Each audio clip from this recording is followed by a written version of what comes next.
Nokia clearly is very aggressive about the Lumia smartphone range. The recent launch event basically saw three new Lumia phones being launched in the Indian market. The Lumia 920 got all the attention for the camera, the Lumia 620 got all the attention for an expected enticing price tag. Somewhere in the middle, the Lumia 820 got a little lost. We've received the review unit for this phone, and from whatever experience we've had during our testing and our usage with this phone, it is quite an interesting device. It's available in the market for about 26,000 rupees, which basically is not a bad deal. But looking at the spec sheet, you kind of wonder if it's a little expensive. Let me explain why. The display is a 4.3-inch display, fair enough, but the resolution of 480 by 800 pixels is slightly on the lower side for this kind of a price bracket. Android phones in this price bracket usually give you about a 720p display, so this looks a little low. Even the older gen Lumia 900, which is still around by the way, and retailing for about 20 to 23,000 rupees in the market, has the same display and the same resolution. So that again kind of proves the fact that this one Nokia has compromised a little on the display quality. Apart from that, this phone feels fairly premium overall. Yes, it's all plastic. The one that we have is the white one. You will get multiple colors in this, the yellow being the flagship one as Nokia likes to specify. On the front, you have three touch sensitive keys. What Microsoft basically has identified for this for Windows Phone devices. It's built very well. It's slightly on the heavier side, but no issues at all with the build quality. The only issue is you have to use a little primitive method to access the SIM card slot. As you can see here, you've got to press on this side to open it. It's slightly hard, so I'm not going to try too hard here on the outside. The finish is an enamel white finish on this one. It will have an enamel finish across all colors, which means there's no rubberized finish on the back.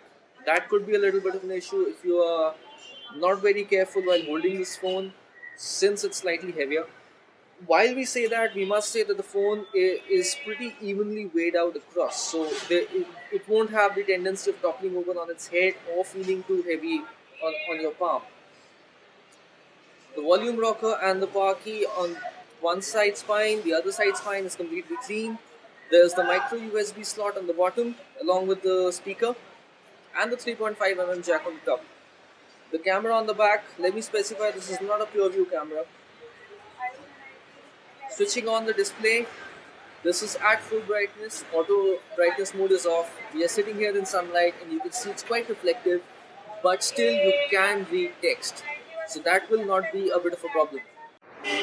One thing that I do not like about this phone and Windows Phone devices in general is the keyboard. Now, for the phone that brings you the Office app preloaded, we expected a better keyboard. If you're expecting people to type out probably, let's say, a short document on the phone. Apart from that, a lot of interesting little software and apps that Nokia likes to put on their phones. Nokia Care is one. This is the help app. Nokia City Lens, Nokia Drive, Nokia Maps.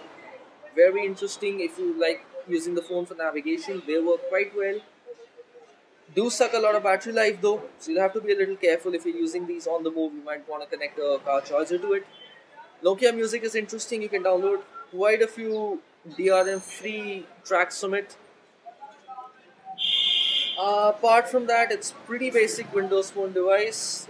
For 25, 26K in the market, we would say that you should consider some of the alternatives.